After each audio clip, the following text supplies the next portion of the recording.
আসসালামু আলাইকুম। মুশফিকুস সালেহীন আমন্ত্রণ জানাচ্ছি এনটিভির মধ্যাহ্নের খবরে। রাজধানীর ওসমানী স্মৃতি মিলনায়তনে ইমাম, পুরোহিত ও যাজকদের মাসিক সম্মানী কার্যক্রম উদ্বোধন করেছেন প্রধানমন্ত্রী তারেক রহমান। অনুষ্ঠানে এখন বক্তব্য রাখছেন তিনি। সরাসরি চলে যাচ্ছি সেখানে। যে দেশের নাগরিকদেরকে যদি দুর্বল করে রাখা হয় তাহলে রাষ্ট্র কখনোই শক্তিশালী হতে পারে না, এবং সেই জন্যই আমাদের ইচ্ছা, আমাদের দর্শন, আমাদের পরিকল্পনা বাংলাদেশের নাগরিকদেরকে আমরা রাজনৈতিক এবং অর্থনৈতিকভাবে ধীরে ধীরে শক্তিশালীভাবে গড়ে তুলতে চাই, যদি আমরা রাষ্ট্রকে শক্তিশালী করতে চাই।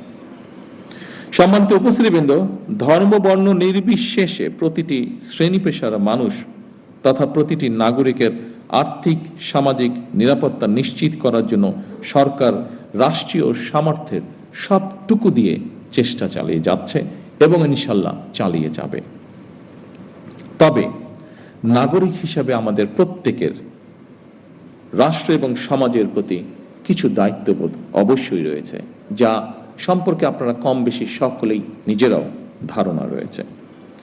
নাগরিক হিসেবে আমরা যদি যে যার অবস্থান থেকে রাষ্ট্র এবং সমাজের প্রতি যার যার সঠিক দায়িত্বটি পালন করি, আমি এই দেশের নাগরিক হিসাবে, একজন রাজনৈতিক কর্মী হিসাবে দৃঢ়ভাবে বিশ্বাস করে ইনশাআল্লাহ দ্রুততম সময়ের ভিতরে আমরা রাজনৈতিকভাবে এবং অর্থনৈতিকভাবে একটি সুন্দর স্বনির্ভর আমাদের প্রত্যাশিত বাংলাদেশ গড়ার কাজে এগিয়ে নিয়ে যেতে পারব। সম্মানিত ধর্মীয় নেতৃবৃন্দ, দুনিয়ার কল্যাণের পাশাপাশি আখিরাতের কল্যাণের জন্য প্রার্থনার কথা পবিত্র কোরআনে কারিমে উল্লেখ রয়েছে। ইহকালীন পরকালীন কল্যাণ বিষয়ক নির্দেশনা নিঃসন্দেহে অন্য ধর্মাবলম্বী ধর্মীয় বিধিবিধান অনুযায়ী নির্দেশিত রয়েছে।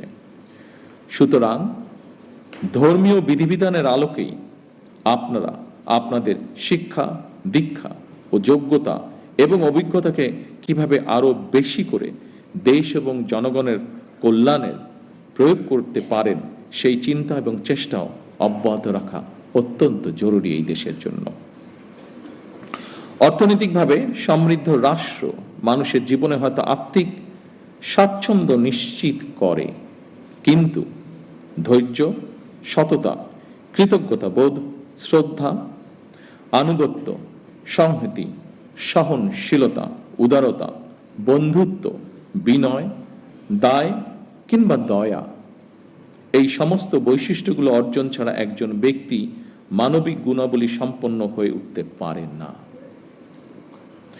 এই ধরনের মানবিক বৈশিষ্ট্যগুলো অর্জনের জন্য ধর্মীয়, সামাজিক, নৈতিক মূল্যবোধে উজ্জীবিত হওয়া অত্যন্ত জরুরি বলে আমি মনে করি। বিশেষ করে স্বৈরাচারের পতনের পর, বিতাড়িত হয়ে যাওয়ার পর এটি সমগ্র দেশে সকল শ্রেণী, সকল বয়সের মানুষের মধ্যে আরো বেশি প্রয়োজন। বিশেষ করে আগামী দিন যারা এই দেশকে নেতৃত্ব দেবে তাদের জন্য আরো বেশি প্রয়োজন।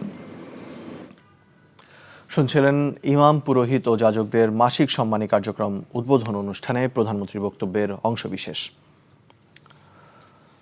পবিত্র ঈদ উল ফিতর উপলক্ষে ঢাকা ছাড়তে শুরু করেছে মানুষ। ট্রেনে ঈদযাত্রার দ্বিতীয় দিনে আজ সকাল থেকেই ঢাকার কমলাপুর রেলওয়ে স্টেশনে যাত্রীদের ভিড় দেখা যাচ্ছে। ঈদের প্রায় এক সপ্তাহ বাকি থাকলেও ভোগান্তি এড়াতে পরিবার পরিজন নিয়ে আগেভাগেই রাজধানী ছাড়ছে অনেকেই। রাজধানীর কমলাপুর রেলওয়ে স্টেশনের প্রবেশপথে শৃঙ্খলা বজায় রাখতে বাড়তি নিরাপত্তা ব্যবস্থা নেওয়া হয়েছে। রেলওয়ের নিজস্ব নিরাপত্তা বাহিনী RNBর পাশাপাশি দায়িত্ব পালন করছে র্যাব ও পুলিশ সদস্যরা। স্টেশনের প্রবেশমুখ সহ 3 স্তরের টিকিট চেকিং পার হয়ে যাত্রীদের প্ল্যাটফর্মে প্রবেশ করতে হচ্ছে। সকাল থেকে এখন পর্যন্ত সব কয়টি ট্রেন সময় মতো নির্দিষ্ট গন্তব্যে ছেড়ে গেছে বলে জানিয়েছে রেলওয়ে কর্তৃপক্ষ। রেলের পাশাপাশি সড়ক পথেও রাজধানী ছাড়া শুরু করেছে নগরবাসী।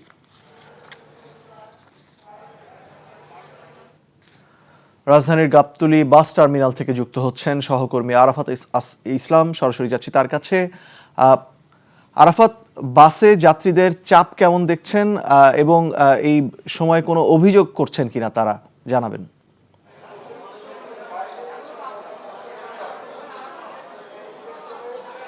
সালেহীন, এর আগের বুলেটিনে আমি যেমনটি কমলাপুর রেল স্টেশন থেকে জানাচ্ছিলাম, ট্রেনের যতটা আমরা ভিড় বা চাপ দেখতে পেরেছি, বাসের ক্ষেত্রে কিন্তু এখন পর্যন্ত তেমন একটি চাপ লক্ষ্য করা যায়নি। কাউন্টারে যারা রয়েছেন তারা যেমনটি বলছেন যে মূলত সরকারি ছুটি শুরু হওয়ার পর থেকে সড়ক পথে ঈদ যাত্রার চাপ শুরু হবে। তবে অনেকেই ঈদের যে যাত্রী চাপ বা ভোগান্তি সেটি এড়াতে কিন্তু আগে ভাগেই বাড়ি ফিরছেন। সেক্ষেত্রে আমরা দেখতে পেয়েছি বেলা বাড়ার সাথে সাথে বাস কাউন্টারগুলোতে তুলনামূলক কিছুটা যাত্রী চাপ বৃদ্ধি পাচ্ছে। এবং এখন পর্যন্ত আমরা যাত্রীদের সাথে কথা বলেছি, তারা যেমনটি বলছেন যেহেতু বাসে তেমন কোনো ভিড় নেই, তার ফলে স্বস্তিতেই তারা বাড়ি ফিরতে পারছেন এবং কাউন্টারে এসে তেমন কোনো ভিড় তারা লক্ষ্য করেননি। তবে কিছু কিছু ক্ষেত্রে কয়েকজন যাত্রী আমাদেরকে যেমনটি বলেছেন, অন্যান্য স্বাভাবিক সময়ের তুলনায় কিছু ক্ষেত্রে যাত্রীর যে ভাড়া, বাসের ভাড়া, সেটি তারা কিন্তু বাড়তি ভাড়া গুনছেন, এমনটি আমাদেরকে অভিযোগ করেছেন। এবং বাস কাউন্টারে যারা রয়েছেন তারা যেমনটি বলছেন যে তাদের নির্দিষ্ট গন্তব্যে ছাড়ার ক্ষেত্রে কিছুটা সময় নিয়ে তারা দেরিতে বাস ছাড়ছেন। অনেক ক্ষেত্রে তাদের কিছু আসন সংখ্যা খালি থাকছে, তার ফলে তারা সময় নিয়ে বাসগুলো ছাড়ছেন এবং তারা আশা করছেন 2-3 দিন পর থেকে পুরোপুরি সড়ক পথে বাস যাত্রীদের চাপ বাড়বে। এখন পর্যন্ত এই ছিল আমার কাছে সড়ক পথে মানুষের ঈদ যাত্রার সর্বশেষ আপডেট। সালেহীন, জানছিলাম ঈদ যাত্রার খবর। রাজধানীর বিভিন্ন ফিলিং স্টেশনে আজও মোটরসাইকেল ও ব্যক্তিগত গাড়ির ভিড় ছিল। রাজধানীর বেশ কয়েকটি পাম্পে গিয়ে দেখা গেছে পেট্রোল পাম্পগুলোতে জ্বালানি তেল নেই। মালিকরা বলছে পর্যাপ্ত সরবরাহ না থাকায় তেল দেওয়া যাচ্ছে না, আর যেখানে আছে সেখানে দেখা যাচ্ছে দীর্ঘ লাইন। ঘন্টার পর ঘন্টা অপেক্ষা করেও চাহিদা অনুযায়ী তেল পাচ্ছে না ভোক্তারা। তবে দীর্ঘ সময় লাইনে দাঁড়িয়ে থাকলেও আগের চেয়ে কমেছে ভোগান্তি। রাইড শেয়ারিং চালকদের বাড়তি তেল দেওয়ার নির্দেশনায় স্বস্তি প্রকাশ করেছেন তারা।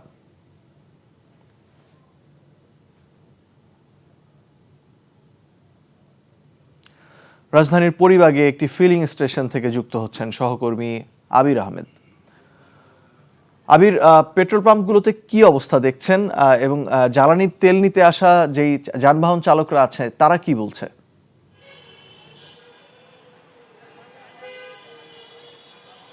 পেট্রোল পাম্পগুলোতে এখনও সেই সকাল থেকে দীর্ঘ লাইন রয়েছে। আপনি আমার পিছনে দেখতেই পাচ্ছেন। আমি এই মুহূর্তে যে পাম্পটির সামনে রয়েছি, এখানে গত পরশুদিন এবং তার 2 দিন আগেও কিন্তু তেল দেওয়া বন্ধ ছিল। আর সরকার যে রেশনিং পদ্ধতিতে তেল দিতে বলেছে সেই অনুযায়ী কিন্তু পেট্রোল পাম্পগুলোতে তেল দেওয়া হচ্ছে এবং এই ভারত থেকে জ্বালানি সংগ্রহ করার পরেও কিন্তু এখনও কিছুটা ঘাটতি রয়েছে। তবে সেই ঘাটতি বা সংকট যত দ্রুত সম্ভব নিরসন করার জন্য কাজ করছে সরকার, এমনটি এখন পর্যন্ত জেনেছি। এবং সকাল থেকে দীর্ঘ লাইন ছিল এবং এই লাইন থাকার মূল আজও সবথেকে বেশি লাইন দেখতে পেরেছি। এর কারণ হচ্ছে যে ঈদে যে মানুষের বাড়ি ফেরা, তো তারা যেটি অভিযোগ করছেন যে এই 2 লিটার যে সাধারণ মানুষকে 2 লিটার যে তেল দিবে সেটি আসলে যথেষ্ট নয়। অর্থাৎ যারা ঈদে বাড়ি ফিরবেন আসলে এই 2 লিটার তেল দিয়ে তাদের বাড়ি ফেরা সম্ভব নয়। এর পাশাপাশি যারা পাঠাও বা উবার রাইডার রয়েছেন তাদেরকে 5 লিটার করে তেল দেওয়া হচ্ছে, যার কারণে তারা কিন্তু স্বস্তি প্রকাশ করছেন। এবং যে দেখেছি যে 2 ঘন্টা লাইনে আগে যারা দাঁড়িয়ে থাকতেন তারা আধা ঘন্টার মধ্যেই তেল পাচ্ছেন। তো কিছুটা স্বস্তি প্রকাশ করেছে এখানে সাধারণ মানুষ। পাম্পগুলোতে এখনও দীর্ঘ লাইন রয়েছে। কর্তৃপক্ষ বলছে যে সরকারের নির্দেশনা অনুযায়ী সবাইকে তারা তেল দিতে পারছে, এখন পর্যন্ত কোনো সংকটের আশঙ্কা নেই। মুশফিক, জানছিলাম রাজধানীর ফিলিং স্টেশনগুলোর সবশেষ পরিস্থিতির খবর। সিরাজগঞ্জে বহুল প্রতীক্ষিত যমুনা সেতু পশ্চিম সংযোগ মহাসড়কের 4 লেনের কাজ শেষ হয়েছে। পাশাপাশি ঢাকা বগুড়া মহাসড়ক আর হাটিকুমরুল ইন্টারচেঞ্জের 2টি লাইনের কাজও শেষ।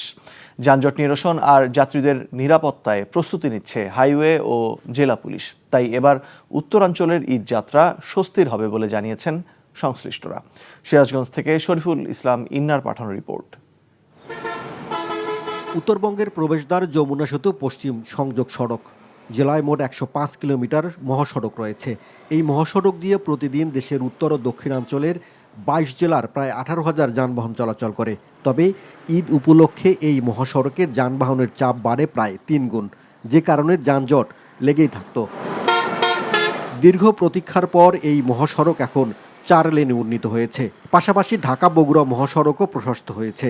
ফলে দীর্ঘ ভোগান্তির পর এবার ঈদযাত্রা স্বস্তির হবে বলে আশা যাত্রীদের। আর এখন রাস্তা 4 লাইন রাস্তা হয়েছে, এখন রাস্তায় কোনো সমস্যা হয় না। আল্লাহর রহমতে এখন মনে হয় যে আপনি হলো ঈদে আমরা মনে হয় যে নিরাপদে বাড়িতে আসতে পারবো। আশা করা যায় যে সবাই ভালোভাবে বাড়িতে পৌঁছাইতে পারবে। আমাদের এখন প্রয়োজন ঈদের সামনে রাস্তায় ট্রাফিক সার্জেন এগুলো আমার প্রয়োজন। রাস্তাঘাটে এখন যানজট বাজবো, রাস্তাঘাটে ট্রাফিক সার্জেন না থাকার কারণে আমরা সিএমজির মাস্টার হয়ে আমরা এই রাস্তায় যানজট হরাইতেছি, এতে আমাদের খুব কষ্ট হইতেছে। তবে হাইওয়ে পুলিশের সংখ্যা দুর্ভোগের কারণ হতে পারে হাটিকুমরুল ইন্টারচেঞ্জ। এ কারণে পৃথক লেনে গাড়ি পারাপারের ব্যবস্থা করছে পুলিশ। যাত্রীদের নিরাপত্তায় পোশাকধারী পুলিশের পাশাপাশি বাড়ানো হয়েছে গোয়েন্দা তৎপরতাও। হাটিকামরুল যে ইন্টারচেঞ্জ এরিয়া আছে, এখানের যে সার্ভিস লেনগুলো আছে সেই সার্ভিস লেন খুলে দেওয়া হয়েছে। বগুড়া থেকে ঢাকা এখানে 4 লেন চালু আছে, আর বাকিগুলোতে 2 লেন আছে। এছাড়াও আপনারা জানেন যে ঢাকা থেকে যে বগুড়া লেন আছে, আমরা এটাকে বলছি র্যাম্বি, এটার প্রায় অর্ধেক আমরা ঈদের আগেই চালু করে দিতে পারবো। তো আশা করা যায় আমাদের এইবারের ঈদে কোনো জ্যাম হবে না। তো উত্তরাঞ্চলের প্রবেশদ্বার হিসেবে আমাদেরকে যে কোনো জেলার চেয়ে বেশি কিন্তু যানজটকে মোকাবিলা করতে হবে। সেই লক্ষ্যে আমরা চেষ্টা করছি কিছু কর্মপরিকল্পনা করার। ট্রাফিকে অতিরিক্ত সদস্য মোতায়েন করা হচ্ছে এবং সড়ক শৃঙ্খলার জন্য ড্রোন ক্যামেরা ব্যবহার করা হচ্ছে। সর্বোচ্চ চেষ্টা করে যাব আন্তরিকতার সাথে মানুষের নিরাপত্তা নিশ্চিত করার জন্য। NTV news desk. এই মুহূর্তে রাজধানীর অমর একুশে বইমেলা থেকে সরাসরি যুক্ত হচ্ছেন staff correspondent SM Mehedi Hasan. মেহেদি, আজ ছুটির দিনে বইমেলায় পাঠকের উপস্থিতি কেমন দেখছেন? বিশেষ করে শিশু প্রহরে ক্ষুদে পাঠকদের উপস্থিতি কেমন? মুশফিক, যেটি বলছিলেন ক্ষুদে পাঠকের কথা, শিশু প্রহরটা মূলত সেই ক্ষুদে পাঠকদেরই প্রহর। তারা বাবা মায়ের হাত ধরে বইমেলায় আসেন এবং রঙিন মলাটের যেই বিষয়টি থাকে খুঁজে খুঁজে দেখে তাদের যে প্রিয় বই বা পছন্দের বই, গল্পের বই কিংবা ছোটদের উপন্যাসিকা, সেগুলো তারা কিন্তু দেখছেন এবং পছন্দের বই নিয়ে যে তারা যেই উচ্ছ্বাস প্রকাশ করছে দেখতে পাচ্ছি যে সেটি আসলে বর্ণনাতীত। আপনি এখানে যে দেখতে পাবেন যে শিশুদের সাথে তার পরিবারের বড়রা কিন্তু এসেছেন। তারা যেটি বলছেন যে এখন থেকেই শিশুদের পাঠ্য বইয়ের বাইরে তাদেরকে সৃজনশীল বইয়ের প্রতি যে আকৃষ্ট করে তোলবার জন্যই মূলত তারা এই চেষ্টা করছেন। এবং এখানে বলে রাখি যে যেহেতু মেলার আজ 17তম দিন, 18 দিনের মেলা একদিন মাত্র বাকি, সেখানে কিন্তু আজ বড়রাও এসেছেন। এখানে মেলার বিভিন্ন স্টল, শুধু শিশুদের নিয়ে প্রকাশিত যে বইয়ের স্টলগুলো রয়েছে সেগুলো না, অন্যান্য স্টলগুলো কিন্তু খোলা এবং সেখানেও কিন্তু একটু একটু করে ভিড় সমাগম বাড়ছে এবং ক্রেতাদের উপস্থিতি বাড়ার সাথে সাথে বিক্রি কিনেও বাড়ছে। এবং যেহেতু আর সময় নেই, সেই জায়গা থেকে এখন চাইছেন যে পুরো সময়টা যেন কাজে লাগানো যায় এবং অনেকেই শেষ সময় বই কিনবেন বলে তারা একটা মন স্থির করে থাকেন পুরো বইমেলা দেখে শেষ সময় বই কেনার যে বিষয়টি থাকে। এখন শেষ সময়ে প্রত্যেকের হাতেই আসলে বই থাকছে, সেটি দেখতে পাচ্ছি এবং আগামীকাল নিশ্চয়ই উপস্থিতি আরও বাড়বে। এবং প্রকাশকরা যেটি বলছেন যে এবারে সব মিলিয়ে তাদের যে প্রত্যাশার জায়গা ছিল তারা মোটামুটি তারা সন্তুষ্ট। এই ছিল সবশেষ পরিস্থিতি। মুশফিক, জানছিলাম অমর একুশে বইমেলার খবর। এই ছিল মধ্যাহ্নের খবরে। এই খবরের ভিডিও সহ আপডেট জানতে ভিজিট করুন NTV অনলাইন www.ntvbd.com। এছাড়াও NTVর জনপ্রিয় সব অনুষ্ঠান ও খবরের আপডেট জানতে ভিজিট করুন আমাদের ইউটিউব ও ভেরিফাইড ফেসবুক পেজ। 2টায় দুপুরের খবর দেখার আমন্ত্রণ রইল। ধন্যবাদ সবাইকে।